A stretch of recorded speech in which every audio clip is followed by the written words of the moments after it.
할렐루야. 잘 지내셨습니까? 예. 우리 총회에서 교회적으로 내리는 어떤 메시지가 있는데 한동안은 우리 마스크를 좀 쓰고 예배를 드렸으면 좋겠다 이렇게 저희들에게 내려온 게 있습니다. 어쨌든 우리 마스크 이제 쓰는 것은 그냥 당연한 걸로 알고 별로 그렇게 불편함이 없죠.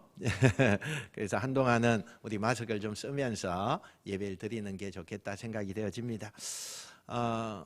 요즘에는 이제 봄의 날씨가 오는지 날씨가 많이 포근해졌습니다. 여러분들 건강 상태에도 잘 유지하셔서 또 건강한 모습 가운데 하나님 앞에 나오시는 여러분 되시길 바랍니다. 오늘도 우리가 출애굽기 28장에 있는 말씀으로 은혜를 나누고자 합니다. 다음 주에는 또 출애굽기 29장을 나갈 텐데 여러분들이 한동안 그 한 주간 동안에 29장을 이렇게 읽어오시면 훨씬 더 좋을 것 같습니다. 제가 이렇게 쭉 말씀을 준비하다 보니까 범위가 굉장히 넓어져요. 그래서 여러분이 읽어오시면 더 이해하기가 쉽고 또 이런 내용이구나 이걸 우리가 알고 오면 은혜가 더 넘쳐나리라고 봅니다. 지금 하나님께서 출애굽을 통해서 성막에 대한 율법을 계속 주고 계십니다. 근데 이 성막에 어떤 도구를 가지고 성막을 또 어떤 이런 수치로 하나님이 정해주신 높이와 길이와 이런 것을 다 계산해서 짓고 그 안에 성물을 집어넣으라라고 하는 말씀을 듣는 가운데 모세가 마음속에 한 가지 의문이 생기는 거예요. 어떤 거냐 하면 그 성막을 짓고 성물을 만드는데 아카시아 같은 나무로 만드는 것은 그냥 밖에 나가면 아카시아 나무가 있으니까 그걸 가지고 와서 그렇게 만들면 아주 쉽게 할 수 있지만 좀 값이 나가는 금이나 노시나 이런 것은 쉽게 구할 수가 없는 거예요. 하나님의 성막 안에 쓰는 물건을 금을 칠하거나 노를 입히거나 이렇게 하는데 아카시아 나무는 전혀 구하는데 문제가 없지만 이런 귀중하고 값지고 이런 것은 구하기가 힘드니까 그래서 마음속에 모세가 은근히 걱정이 되는 거예요. 이때 하나님께서 모세의 마음을 정확히 아시고 그 모세에게 이렇게 말씀하십니다. 모세야, 너 마음속에 그런 걱정할 필요 없다. 내가 다 준비해 놓았다. 따라합시다. 내가 다 준비해 놓았다. 여러분, 우리의 삶에 있어서도 이와 같은 내가 다 준비해 놓았다 하는 여호와 이레의 복을 여러분이 받으시길 축원합니다. 때때로 우리의 삶에 어느 시간이나 어느 때에 보면 우리를 하나님께서 강하게 콜링하는 그런 부분이 우리에게 나타날 때가 종종 있습니다. 하나님이 우리가 설교를 듣는 가운데 마음에 감동이 일어나기도 하고 내가 저곳에 헌신하면 좋겠다.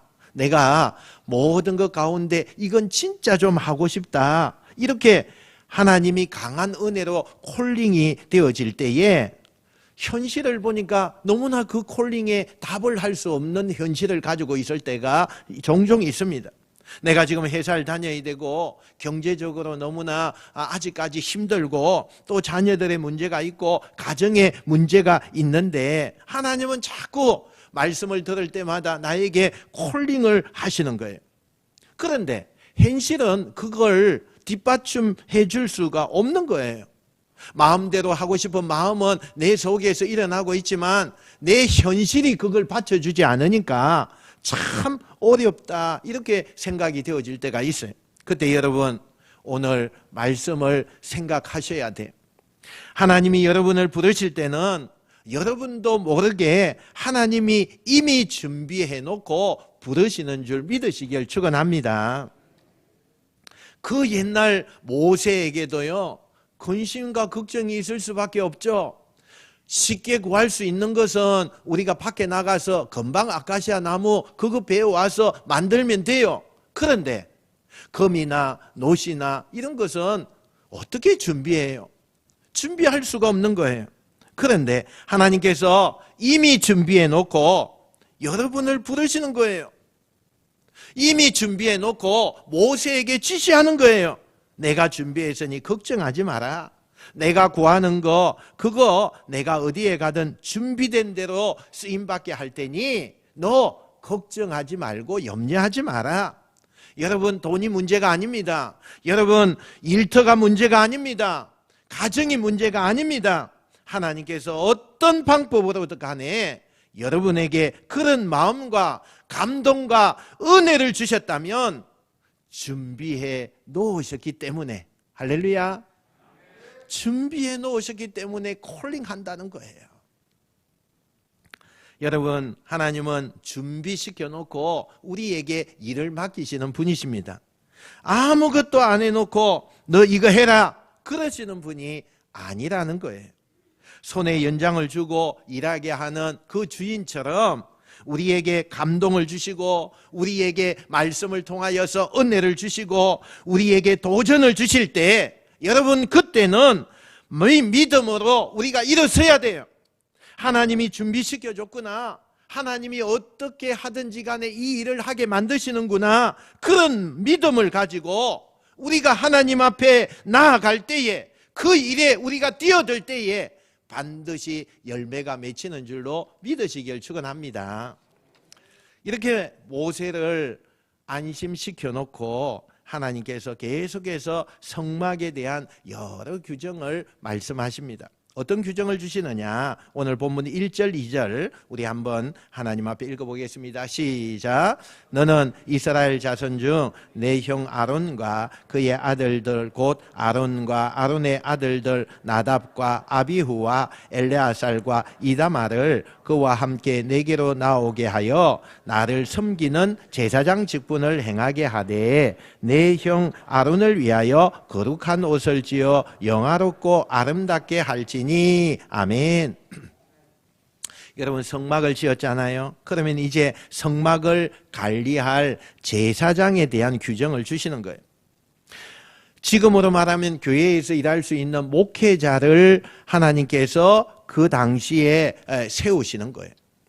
그걸 구약에서는 제사장이라고 그렇게 말씀을 했는데, 여러 명의 제사장 가운데 가장 높은 제사장을 우리는 대제사장 이렇게 불러요. 그리고 다른 일반 제사장을 그냥 제사장이라고 그렇게 부릅니다. 그런데 제사장을 어떻게 뽑느냐? 제사장을 어떻게 뽑느냐? 사람들이 투표해서 제사장을 뽑느냐? 아니에요. 사람들에게 인기가 있어서 그렇게 하나님께서 제사장을 뽑느냐? 그것도 아니에요. 사람들이 시험을 봐서 그것에 합격했기 때문에 하나님이 그것을 뽑느냐? 아니에요. 하나님이 지목하시는 거예요. 하나님의 주권을 통해서 그 사람을 지명하고 불러내시는 거예요. 누굴 주목하느냐?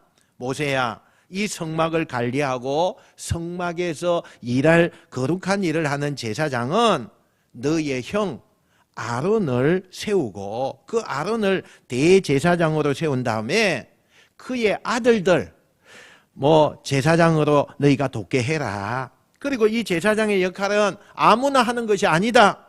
앞으로도 12지파 가운데서 레위지파, 이 레위지파에게 그리고 아론의 가문에게 대를 이어서 대물림하게 하고, 그리고 할 수 있는 대로 그런 지파에게만 이 제사장의 직분을 감당하게 해라. 이렇게 말씀을 해주시는 거예요. 여러분, 우리가 하나님께서 지목해 주신다고 해도 그 사람이 안 하고 싶은 사람도 있잖아요. 나는 이 일 하기 싫어요, 못해요, 이렇게 하는 사람도 있잖아요. 그리고 진짜 하고 싶은 사람도 이 사람 말고, 지목받은 사람 말고도 하고 싶은 사람이 있을 수 있습니다. 근데 왜 하나님께서 하필이면 많은 사람들 가운데 아론을 지목하시고 아론의 가문 그 지파들만 제사장의 직분을 감당하게 하라고 하셨을까요? 조금 거슬러 우리가 올라가면 과거의 이야기로 우리가 나아가다 보면 모세가 하나님의 부름을 받고 이스라엘의 지도자가 될 때에 주변의 사람들이 반대가 굉장히 많았습니다. 그 반대뿐만 아니라 이 모세에게 어려움이 굉장히 많이 있었습니다. 지금이야 모세의 리더십이 견고해졌지만 처음에는 굉장한 비난과 반대와 어려움이 모세 앞에 얼마나 많이 왔는지 몰라요. 신분상으로도 이 모세보다 아론이 더 형입니다. 그럼에도 불구하고 그 모세가 어려움을 당하고 모세가 여러 반대하는 사람들에게 그렇게 어려움을 당하고 있을 때 가장 적극적으로 돕고 모세 편이 되어준 사람이 누구냐? 그 형 아론이에요. 아론이 그것을 다 담당해주고 그렇게 모세를 세워주었다는 거예요. 그걸 기억하는 거예요. 그래서 하나님께서 아론을 지목하시는 겁니다. 왜요? 모세의 편이 되어주고 어려움을 당할 때에 정말 모세 편에 서서 모든 방패 역할을 해준 그 아론을 하나님이 기억해 주셨다는 거예요. 그리고 그의 가문까지도 영원토록 빛나도록 하나님께서 그의 후손들을 거룩하게 축복하셨다는 사실이에요. 여러분, 우리가 알아야 될 것은 부모 세대들이 하나님의 일을 감당할 때에 다수결의 어떤 논리에 의해서 이건 안 됩니다, 이렇게 하면 안 됩니다, 이렇게 하면 안 된다는 거예요. 아무리 다수결의 의견이 옳다 하더라도 하나님의 말씀이 그곳에 있으면 하나님의 편이 되고 하나님의 일을 감당하려고 하면 그때는 굉장히 힘들고 어려울 수 있습니다. 그것을 보시고 지켜보신 그 하나님께서는 반드시 지목하여 여러분의 가문과 자손을 빛나게 해줄 것을 믿으시는 여러분 되시길 축원합니다. 나는 상황적으로 굉장히 힘들지만, 나는 소수의 그 의견이지만 하나님의 일을 감당하려고 할 때에 어려움이 찾아올 때가 너무나 있어요. 그런 때에도 우리가 아론처럼 하나님이 그걸 지켜보셨다가 때를 따라서 그의 자손과 가문을 빛나게 해주신다는 이 일을 꼭 기억하시는 여러분 되시길 바랍니다. 저는 여러분들이 그런 부모들이 다 되었으면 좋겠습니다. 여러분 때문에, 여러분의 희생과 여러분의 눈물과 여러분의 그 섬김 때문에 여러분의 자손들이, 여러분의 그 자녀들이 하나님이 지명하여 잘 되게 하는 그런 주인공들이 되시기를 주님의 이름으로 축원드립니다. 이제 그리고 나서 하나님께서 곧바로 이 제사장들이 입는 옷을 이제 이렇게 규정하면서 지어라, 그렇게 말씀을 하십니다. 지금도 그렇지만 현대인들이 옷이라는 게요, 자기의 신분을 나타내잖아요. 또 여러분, 그 옷을 입을 때는 우리가 참 너무너무 좋은 옷도 불편하면 잘 안 입어지잖아요. 편리하게 옷을 입고 또 내가 내 맞춤을 품위 있게 이렇게 입는 것이 옷입니다. 근데 요즘에 우리는 편리함을 위주로 입는다면 고대 근동 사회에서는 그 옷은요, 상당한 근위를 가지고 있었습니다. 자신의 신분을 상징하다 보니까 내가 좀 불편해도 그 옷을 입어야 되는 거예요. 내가 좀 여러 가지 어려움이 있어도 그 옷을 당연히 입어야 되는 거예요. 그래서 옷을 입을 때는 입고 싶다고 입거나 내가 입고 싶지 않다고 해서 안 입는 게 아니에요. 자신의 신분과 자신이 하는 일에 맞춰서 자기의 근위를 드러내고 있는 옷이기 때문에 고대 근동사회의 옷은 굉장히 엄격했다는 거예요. 제사장의 옷은요, 편하게 입어라, 그렇게 말씀하시지 않고 하나님께서 일일이 그 치수도 말씀하시고 그 재료도 말씀하시고 또 그가 어떤 것을 해야 되는가도 아주 자세하게 색깔, 소재, 모든 의미 하나하나를 부여해서 그렇게 지어라, 이것을 만들어라, 이렇게 말씀하시는 거예요. 왜요? 제사장은 하나님의 성막에 들어가서 일을 하는 사람이기 때문에 세상과 구별되어야 된다는 거예요. 세상에서 입는 똑같은 옷이 아니라 구별되게 해서 옷을 입어라. 하나님의 그 제사장으로서의 역할을 감당하는 사람은 세상의 옷 그거 아니고 하나님이 만드신 옷, 하나님이 지명하신 옷 이런 것을 잘 만들어서 그걸 입어야 된다 이렇게 말씀하십니다. 그러면서 제사장의 옷을 8가지로 구성해 줬어요. 지금부터 우리가 사진을 좀 볼 텐데요. 한번 사진 보여주시겠어요? 예, 제사장의 옷을 어떻게 만드는지 아주 그냥 복잡하죠. 여러 가지의 것이 있어요. 우리가 그냥 입는 옷이 아니라는 걸 우리가 볼 수 있어요. 우리 첫 번째요. 제일 먼저 다음 그림 한번 봅시다. 예, 다음 그림. 자, 에봇이라고 하는 것이 나와요. 저것은 에봇은 뜻으로 이야기하면 섬기다 이런 뜻이 담겨져 있어요. 우리말로 말하면 앞치마 같은 거예요. 앞치마 같은 거. 그죠? 그 맨 위에 입는 앞치마 같은 건데 가장 좋은 최고급의 원단으로 만들어야 된다고 해요. 그리고 이 어깨에 보면 양쪽에 보석이 2개 박혀 있습니다. 이 보석은 그냥 박아 놓은 게 아니라 이스라엘의 12아들을 한쪽에 6명, 한쪽에 6명 이렇게 해서 그곳에다가 보석을 박아 놨어요. 그 다음에는 우리가 두 번째는 흉패예요. 다음 그림요. 흉패. 이 흉패라는 것은 가슴에 12개의 보석입니다. 제사장은 우선 저렇게 휘황찬란했다는 거예요. 어깨에도 보석이 있고 가슴에도 흉패라는 그 보석을 다는데 흉패가 굉장히 중요합니다. 흉패 안에는요, 요 안에 우림과 둠민이라고 하는 것이 그 안에 있습니다. 그런데 이게 뭐냐 하면 우림과 둠민이라고 하는 것은 하나님 앞에 우리가 어떤 결정을 할 때 결정하기가 어려운 문제들이 있어요. 그러면 하나님 앞에 가지고 나가는 거예요. 그리고는 이 우림과 둠림을 통해서 하나님이 말씀하신다는 거예요. 그러니까 굉장히 중요하죠. 오늘날과 같으면 그냥 제비 뽑는 거예요. 하나님, 이 갈림길에서 우리 민족이 어디로 가야 합니까? 이렇게 물을 때에 우림과 둠림을 통하여서 하나님이 역사하시는 거죠. 하나님, 지금 이 문제 앞에서 내가 뭘 결정해야 됩니까? 이렇게 할 때 제사장이 하나님 앞에 나가서 물으면 제사장은 하나님 앞에 이 흉패 속에 있는 우림과 둠림을 꺼내가지고 그것을 통해서 하나님이 주시는 사인을 받고 그렇게 행했다는 거예요. 너무 오늘날 같으면 미신 아닙니까? 이렇게 이야기할 수 있죠. 미신 아닙니다. 미신 아니에요. 하나님께서 묻는 것은 믿음이고요. 우상에게 묻는 것은 그건 미신이에요. 하나님께 구하는 건 미신일 수가 없다는 거예요. 여러분, 여전히 우리는 이 과학의 시대에, 이 현대에 여러 가지 발전된 문화 속에서 지금 살고 있어요.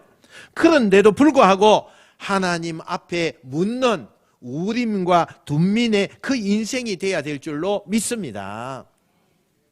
내 주장, 내 생각, 내 계획 얼마나 중요해요. 그러나 여러분, 하나님 앞에 묻는 거 이거 너무나 중요해요. 하나님, 내가 어디로 가야 맞습니까? 하나님, 이 중요한 선택을 하는데 어떤 것이 맞습니까? 이런 물을 수 있는 그런 신앙을 가진 여러분이 되시길 축원합니다. 세 번째요. 넘겨볼까요? 세 번째 그림, 겉옷이 나옵니다. 아까 맨 처음에 앞치마를 우리가 입었어요. 그 앞치마를 우리는 에봇이라 그랬고 그 앞치마 안에 받쳐 입는 그 파란색 옷이에요. 그런데 이 파란색 옷 밑에 보면 맨 밑에 금방울이 달려 있어요. 방울이 맨 밑에 이렇게 달려 있어서 딸랑딸랑딸랑 이렇게 걸을 때마다 소리가 나게 됩니다. 사람들이 이렇게 모여 있는데 제사장이 저 옷을 입고 걸어오면 딸랑딸랑딸랑 소리가 나니까 아, 제사장이 오시는구나, 이걸 누구나 다 알게 했다는 거예요. 그럼 사람들이 이 제사장에 대해서 왜 방울까지 달면서 저렇게 말씀하고 있을까? 여러분, 굉장히 중요한 의미가 담겨 있어요. 제사장이 이제 지성소에 들어갈 때 저 옷을 잘 입고 대제사장만 들어갈 수 있는 곳이에요. 그 지성소에 들어갈 때는 하나님께서요, 그 지성소가 굉장히 성결한 곳이에요. 그래서 그 지성소에 들어갈 때 사람이 대제사장이라 할지라도 다른 사람은 절대 그곳에 들어가면 안 돼요. 들어가면 바로 죽이셨어요. 그래서 대제사장이라 할지라도 하나님께서 한 달 전에 아니면 며칠 전에 너는 성결해야 되고 이렇게 행해야 되고 이렇게 해야 되고 이런 규정이 있어요. 그 규정을 잘 실행하지 아니하고 자신을 정결하지 않고 그 지성소에 들어갔을 때는 하나님 앞에 제사 드리고 들어간 그 대제사장이지만 하나님이 죽이셨어요. 그러면 그 대제사장이 죽었을 때 그 시체를 어떻게 끄집어내겠느냐는 거예요. 아무나 들어갈 수가 없어요. 들어가는 즉시로 죽였어요. 그러니 오직 대제사장만 지성소에 들어가서 하나님의 그 율례 제사를 드려야 되는데 그 대제사장이 안에서 죽었을 때 어떻게 해야 되겠느냐는 거예요. 그래서 방울을 단 거예요. 방울을 달아서 제사장이 움직일 때마다 방울 소리가 딸랑딸랑 소리가 나면 제사장이 지금 제사를 잘 드리고 있구나. 다 아는 거죠. 밖에서도 다 그걸 알 수 있는 거죠. 그런데 만약에 방울 소리가 나지 않아요. 그러면 어떻게 된 거죠? 대제사장이 죽은 거예요. 그러면 그 시체를 어떻게 해요? 그래서 이 허리에다가 끈을 묶고 들어가게 했다는 거예요. 대제사장이 죽었을 때는 그 끈을 잡아당겨서 그래서 밖으로 내었다는 거예요. 정말 얼마나 섬세하게 하나님이 그렇게 했는지 몰라요. 우리 예수 믿는 사람에게도 정말 이 방울 소리가 나야 돼요. 우리가 어디에 가든지 저분은 예수 믿는 사람이야. 야, 예수님의 향기가 나. 이렇게 우리가 알려져야 돼요. 저 사람 예수 믿는 사람이구나. 하나님의 자녀구나. 참 저 교회 다니는 교인이구나. 이런 소리가 들리고 냄새가 나야 되는 삶이 우리의 삶이 되어야 되는 줄로 믿습니다. 네 번째는요, 머리에 관을 지정해 주셨어요. 성패가 있는데 이 관도 순금으로 만들라 그렇게 말해요. 근데 그게 히브리어로 써놨는데 한국말로 우리말로 해석하면 여호와의 성결이라고 그렇게 글자가 새겨져 있어요. 그 외에 다른 여러 가지 벨트도 어떻게 만들고 또 마지막에 우리가 주목해야 되는 것이 있는데 그게 고이라고 하는 속옷이에요. 속옷 바지를 입어라 이런 얘기를 하셨어요. 하체를 가리라는 얘기예요. 여러분 이 당시에 중동에는요 굉장히 날씨가 덥습니다. 그래서 대부분의 사람들이 속바지 입지 않았습니다. 여러분 우리같이 이렇게 바지를 입는 게 아니고 그 이스라엘 백성들은 어떤 걸 입어요? 통치마, 저 발끝까지 오는 통치마 있잖아요. 이걸 입었어요. 그죠? 여러분 예수님께서도 우리가 한 번씩 보면은 이거 옷을 요만큼 내려온 옷을 입고 다니잖아요. 그러면 너무 날씨가 덥기 때문에 그 속옷을 입지 않아요. 그런데 제사장에게 지금 뭐라고 하느냐? 이 속바지를 입어라. 이렇게 하나님께서 말씀하시는 거죠. 왜 제사장에게는 속바지를 입어라 이렇게 말씀했을까요? 너무너무 불편하고 땀도 많이 나고 그렇게 하는데 왜 그랬을까요? 이 당시에 다른 사람들 다 보면 속바지 입지 않아요. 그게 문화예요. 그런데 왜 제사장만 그렇게 했을까요? 하체를 드러내지 말라는 거예요. 하체를 드러내지 말라는 거예요.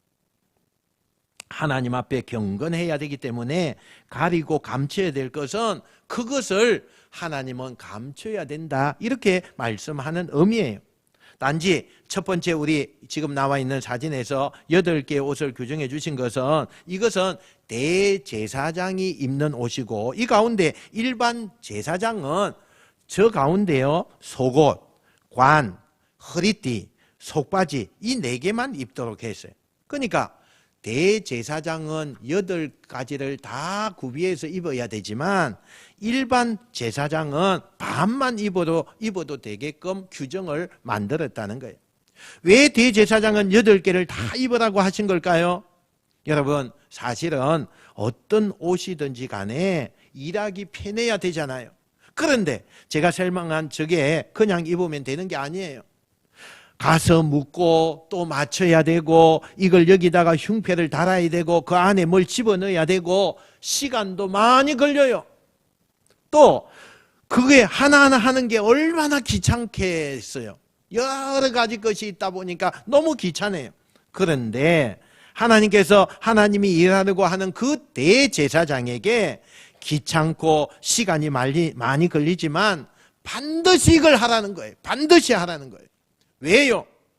물론 사람들 앞에 근의를 보여주려고 그런 옷을 입기도 하지만 진짜 이유는요, 2절 3절에 우리에게 알려줘요. 한번 읽어봅시다. 2절 3절 2절 3절. 네. 자, 읽겠습니다. 시작. 내 형 아론을 위하여 거룩한 옷을 지어 영화롭고 아름답게 할지니 너는 무릇 마음에 지혜 있는 모든 자 곧 내가 지혜로운 영으로 채운 자들에게 말하여 아론의 옷을 지어 그를 거룩하게 하여 내게 제사장 직분을 행하게 하라. 아멘. 이렇게 많은 것을 요구하고 그 옷을 입힌 이유가 도대체 뭐예요? 여기 보세요. 마지막에 보시면 거룩하게 하여, 거룩하게 하여. 하나님께서는 거룩한 사람이 되기를 원하셨다는 거예요. 사람이 여러분 옷을 걸쳐 입고 하나하나 챙기다 보면 마음속에 내가 하나님이 부른 제사장이니까 이렇게 살아야지, 내가 그런 마음으로 올라가야지. 그래서 옷을 착용하는 그 순간순간마다 자기 자신을 돌아보게 되고 자신의 사명을 생각하게 만드는 기회가 된다는 거예요. 여러분, 우리가 뭐 잠옷을 입고 우리가 집에서 편하게 있을 때는 어때요? 아무렇게나 그냥 있잖아요. 그러나 우리가 정장을 입고 집에서 있을 때는 어때요? 그 정장 때문에 불편해서 그럴 수도 있지만은 그 마음가짐이 틀린다는 거예요. 하나님께서는요, 이 대제사장에게 거룩한 사람이 되기를 원하셨다는 거예요. 좀 시간이 걸려도, 좀 귀찮아도 여러 가지 옷을 입으면서 그 옷을 입고 그 옷을 착용할 때마다 나는 하나님 앞에 부름받은 대제사장이지, 내가 하나님 앞에 겸손하고 거룩하게 내가 나아가야지, 이런 걸 하나님이 원하셨다는 거예요. 그런데 이게 구약시대에만 그런 게 아니라 지금도 하나님은 하나님이 특별히 부른 우리의 성도들에게 그 거룩함을 요구하고 있어요. 너무나 구별된 사람, 작은 일에도 자기를 지키고 자기 몸을, 마음을 정돈하는 그런 사람, 이런 사람을 원하고 있어요. 여러분, 우리가 하나님 앞에 쓰임받기 위해서는요, 우리 자신을 거룩한 자로 만들어야 돼요. 우리가 왕같은 제사장으로 하나님 앞에 부름받았으니까 우리가 교회에 올 때마다 또 어떤 사람을 만날 때마다 세상에 나가서 직장과 세상의 일을 하기 전에 내가 하나님 앞에 특별히 부름받은 하나님의 제사장처럼 그렇게 살아야지, 세상 사람들 같이 똑같이 정말 죄를 짓고 그것도 모자라서 그 죄를 짓는 것까지도 전혀 알지 못하는 그런 사람처럼 우리가 살면 안 된다는 거예요. 교회에서 그렇게 살지만 세상에 나가서 다 그렇게 사니까 될 대로 되라, 나도 그렇게 살아야지, 안 된다는 거예요. 그거는 귀찮기 때문에, 바쁘기 때문에, 남들도 다 그렇게 하기 때문에 하나님 앞에서 대충 세상 사람들하고 똑같이 산다면 우리가 어떻게 구별된 하나님의 왕같은 제사장이냐 되겠느냐는 거예요. 힘들고 어렵고 귀찮아도 나를 구분하고 그 왕같은 제사장의 자세를 그렇게 내가 갖추기를 원하는 마음을 가지고 나아간다면 결국에는 하나님이 우리를 높여주실 줄로 믿습니다. 이렇게 이제 하나님께서 성막을 짓고 성막을 관리할 제사장들을 하나님이 세우시고 이제 제사장을 공식적으로 위임하는 식을 거행하라고 말씀해요. 지금으로 말하면 목사 안수식 같은 걸 하라고 하나님이 정해 주시는 거예요. 우선은 이 제사장을 공식적으로 임명하는 위임식이 필요한 제물을 준비해야 된다고 말씀해요. 어떤 걸 준비하느냐? 우선 숫송아지 1마리, 순양 2마리, 그 다음에 누룩이 없는 빵과 과자 이런 것을 준비하게 합니다.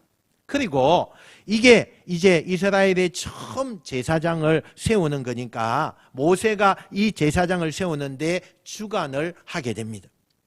그래서 자기 형 아론과 그 아론의 4아들들을 오게 해서 제일 먼저 뭘 하게 하느냐? 목욕을 시켜요. 목욕을 시켜요. 그러니까 제사장을 세울 때 성경에 나오는 첫 번째 규칙이 뭐냐? 목욕하는 거예요. 여러분, 우리가 광야 생활을 하다 보면 우리 신발도 보면 대부분 우리 운동 아니고 저 이스라엘 백성들은 뭐예요? 다 샌들 같은 거, 그죠? 얼마나 더러워요. 또 먼지가 많이 나요. 우리같이 아스팔트가 되어 있는 것이 아니고 모래사장이에요. 그러다 보니까 얼마나 먼지가 많이 나겠어요. 너무 지저분해지겠죠. 그래서 제일 먼저 목욕을 하나님이 하라고 말씀해요. 이것은 육신적인 목욕도 있지만 마음을 정결하게 하라, 그 말이에요. 그러니까 우리가 하나님 앞에 나올 때 꼭 물로 목욕하는 것도 중요하지만 깨끗한 모습으로, 정결한 모습으로 그런 옷과 그 어떤 마음을 가지고 그렇게 나오는 것이 굉장히 중요하다는 거예요. 공식적으로 깨끗하게 하나님 앞에 나오라는 것을 지금 하나님이 말씀하시는 거예요. 하나님 앞에 나오면서 예를 들어서 세수도 안 하고 또 양치도 안 하고 그냥 나오는 이런 자세가 아니라 하나님 앞에 나올 때는 마치 목욕하고 나가는 그런 제사장들의 마음처럼 그런 마음으로 나가는 게 필요하다는 거예요. 아멘을 별로 안 하시는 거 보니까 그렇게 안 하시는 것 같네 보니까. 그 다음에 두 번째 뭘 해요? 그렇게 목욕을 하고 세워지면 비로소 제사장의 옷을 다 입혀줘요. 그 다음에 모세가 뭘 하느냐? 그 제사장의 머리 위에다가 기름을 부어서 그렇게 나아가요. 여러분, 성경에 보면 누군가가 하나님이 일꾼을 세울 때나 어떤 그런 것을 할 때는, 위임식을 할 때는 반드시 머리에다가 기름을 부었어요. 여러분, 하나님이 왕으로 세우든지요, 제사장으로 세우든지 선지자로 세우든지 그때그때마다 머리에다가 기름을 부어라, 그렇게 말씀하셔요. 여러분, 이 구약의 기름 부음은요 지금도 우리에게 동일하게 나타나고 있어요. 하나님이 쓰시는 가장 귀한 가정, 하나님이 쓰시는 우리의 자녀, 하나님이 쓰시는 사람들은 반드시 하나님께서 그 머리에다가 기름을 붓습니다. 성령을 통해서 기름을 부어요. 그리고 예배를 드리다가 말씀을 듣다가 은혜를 받기도 하고 찬송을 부르다가 가슴이 뭉클해지기도 하고 기도하다가 눈물이 쏟아지고 또 감동이 나타나기도 하고 성도들끼리 서로 교제하고 봉사하다가 마음속에 큰 은혜가 있을 때 그걸 뭐라고 해요? 성령께서 나를 타치하신다는 거예요. 기름을 붓는 거예요. 기름을 붓는다는 것은 하나님께서 여러분을 쓰시겠다는 말씀이에요. 오늘도 예배 드리면서 말씀을 들으면서 마음의 감동, 목마른 사슴이 시냇물을 찾아 갈급해서 헤매이다가 그 시냇물을 만나면 만족해 하는 것처럼 여러분이 인생의 여러 가지 의문점을 가지고 살아가다가 이 주일에 와서 하나님의 말씀을 듣고 인생을 정말 하나님 앞에서 가치 있는 인생이라고 여겨질 때에 은혜와 감동과 감동이 나타나고 있다면 그것은 여러분에게 하나님께서 기름을 부으시는 그런 현장이라는 거예요. 내가 너를 쓰겠다, 이렇게 말씀하는 거예요. 오늘도 여러분에게 기름 부음의 축복이 나타나시길 축원합니다. 여러분의 가정과 자녀와 여러분이 정말 성령의 기름을 통하여서 여러분의 그 심령도 적셔지고 여러분의 머리에서부터 흘러내리는 그 감동과 은혜가 하나님이 기이 쓰시는 일꾼들이 다 되시기를 축원합니다. 이렇게 기름 부음의 의식이 끝나면 그 다음에 이제 본격적으로 뭘 하느냐? 제사를 드리는데 4가지의 제사를 드려라, 그렇게 말씀해요. 그 4가지 제사 가운데 첫 번째 드리는 제사가 뭐냐? 속죄제를 드리래요. 속죄제. 어떻게 하냐? 수송아지 한 마리를 갖다가 놓고는 제사장들 탈 사람을 다 불러 모아서 그 소 위에다가, 머리 위에다가 다 손을 얹어서 안수를 하는 거예요. 그리고 이걸 뭘 의미하느냐 하면 내가 지금까지 모든 죄를 이 소의 머리에 다 얹습니다 라는 의미가 있어요. 그리고 그 의식이 끝난 다음에는 그 소를요 잡아요. 죽이는 거죠. 희생 소가 되는 거예요. 그리고는 하나님 앞에 그 소를 죽여서 드리는 거. 그러면 내가 지었던 모든 죄가 그 소에게 다 지어져서 그 소가 죽을 때 내 죄가 용서함을 받는, 그게 속죄제라고 하는 제사예요. 이게 신약으로 넘어가면 예수 그리스도께서 우리의 모든 죄를 짊어지시고 십자가에 죽으심으로 우리는 그 예수님을 믿기만 하면 용서함을 받는 거예요. 할렐루야. 그래서 우리는 날마다 정결하게 되고 그 십자가에 의지해서 어떤 죄를 지었다 할지라도 십자가 앞에 나와서 그 보혈의 능력을 입으면 다 용서함을 받는 성도가 되는 줄로 믿습니다. 이게 우리 기독교의 핵심 아닙니까? 그러면 내 모든 죄가 하나님 앞에 용서받는 거예요. 이 속죄제를 마치면 두 번째 무슨 제사를 드리느냐? 번제라는 제사를 드리래요. 구약의 제사 가운데 가장 잔인하고 힘든 제사가 번제라는 제사예요. 이 제사는요, 순양을 잡아서 배를 가르고 그 안에 창자를 다 꺼내고 토막토막 다 내어서 또 뼈는 뼈대로 다 추려내고 그렇게 해서 이제 불에다가 태우는 거예요. 완전히 죄가 될 때까지 태우는 거예요. 그게 번제예요. 이 번제의 의미는 하나님 앞에 내 인생을 이렇게 제물이 죄가 될 때까지 드리는 것처럼 내 평생을 하나님 앞에 온전히 드릴 것을 약속받는 그런 제사이기도 해요. 이 두 번째 제사가 끝나면 세 번째 제사가 화목제를 드리래요. 마지막은 소제를 하나님 앞에 드리래요. 그러면 화목제가 어떤 거냐 하면 나머지 순양 한 마리를 잡은 다음에 그 피를 제사장들이 자기의 오른쪽에 깃볼에다가 또 오른손 엄지에다가 또 그 순양이 흘린 피를요 오른발 엄지에다가 바르는 거예요. 이건 뭘 이야기하느냐? 내가 이제 하나님, 내가 듣는 거, 보는 거, 내가 행하는 거 모든 거 이제 하나님을 위하여서 걸어가겠습니다 라는 의미가 담겨져 있어요. 그리고 마지막에 드리는 소제가 있어요. 피를 흘리지 않고 곡식을 가지고 와서 누룩 없는 빵과 과자를 준비하라 그랬잖아요. 그 곡식으로 하나님 앞에 드리는 제사, 다시 말하면 감사 제사를 올리는 거예요.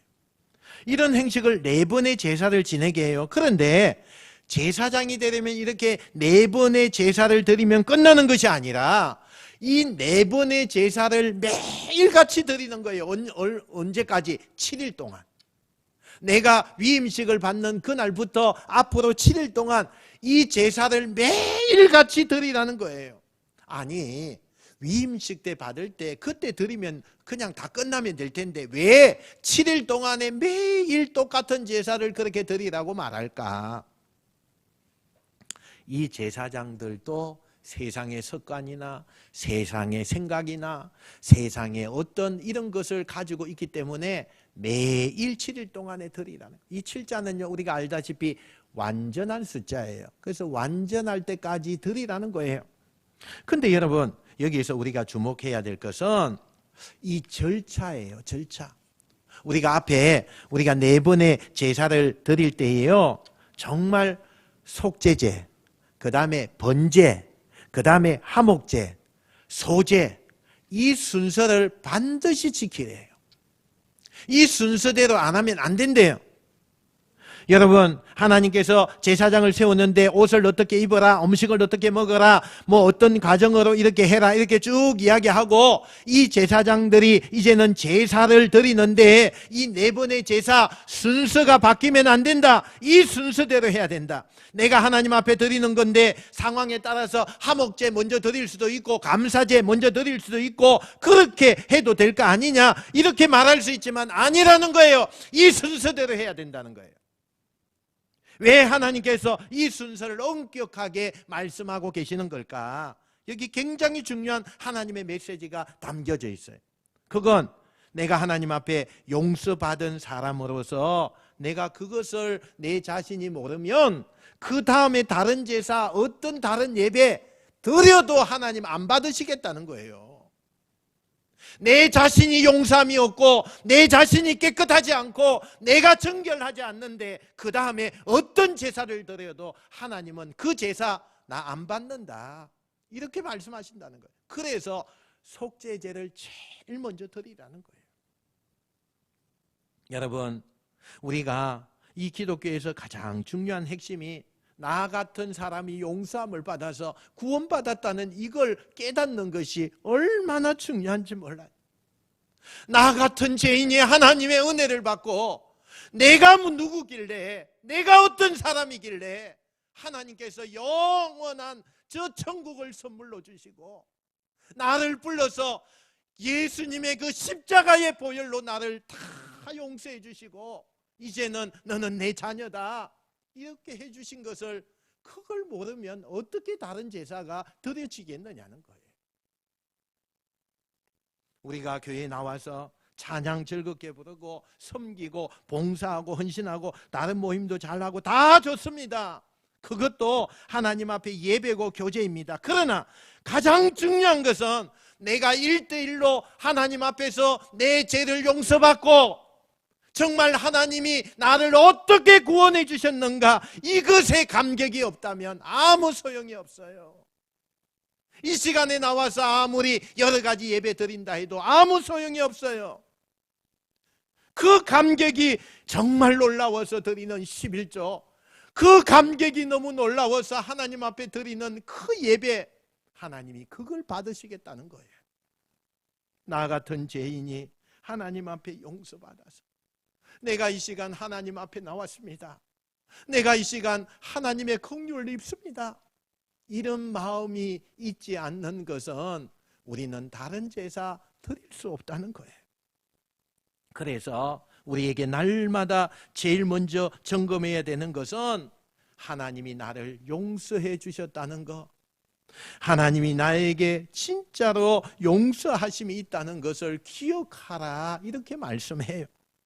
여러분, 어느덧 우리가 무너져 내 마음이 무뎌지다 보면 어떤 신앙생활하고도 또 어떤 목회생활하고도 내 의로 내 마음을 가지고 내가 어떻게 하고 내가 또 이렇게 하고 내가 잘나서 하는 것처럼 그 습관적으로 아니라는 거예요. 아니라는 거예요. 그건 절대 하나님 앞에 드려질 수가 없어요.